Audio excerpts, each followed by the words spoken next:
বিএনপির যুগ্ম আহ্বায়ক প্রতিনিধি বিএনপির সাধারণ সম্পাদক মিজান সুজন ভাইকে। বিসমিল্লাহির রহমানির রহিম।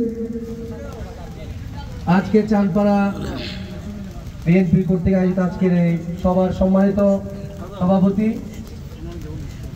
বিএনপি সিনিয়র যুগ্ম সম্পাদক ইকবাল হোসেন মঞ্চ উপস্থিত আছেন, বরখাল উপজেলা বিএনপির সদস্য সচিব হামিদুল হক মান্নান ভাই সহ নেতৃবৃন্দ, শহীদুল্লাহ ভাই, তরুণ ডাক্তার কুতুব ভাই, মামুন ভাই, সঞ্জু ভাই, শ্রমিক দলের সভাপতি দুলাল সহ আমাদের উপজেলা বিএনপির সংগ্রামী যুগ্ম আহ্বায়ক শাহ আলম ভাই, সিদ্দিক ভাই সহ অনেক নেতৃত্ব থেকে উপস্থিত আছে। আমি সবাইকে জানাচ্ছি, ধন্যবাদ জানাচ্ছি। এই বৃষ্টির মধ্যে আপনারা এসেছেন, কষ্ট করে এসেছেন।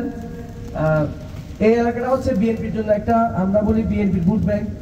এই এলাকার প্রতিটি ঘরে ঘরে বিএনপির আমাদের শহীদ জিয়ার জন্য যে ভালোবাসা, সেই ভালোবাসা আগামী দিনেও ইনশাআল্লাহ নির্বাচনেও অটুট থাকবে সে প্রত্যাশা করছি এবং সবাইকে ধন্যবাদ জানিয়ে আমি আমার বক্তব্য শেষ করছি। সবার কাছে ক্ষমা চাচ্ছি, সবাইকে অনেক কষ্ট দিচ্ছি।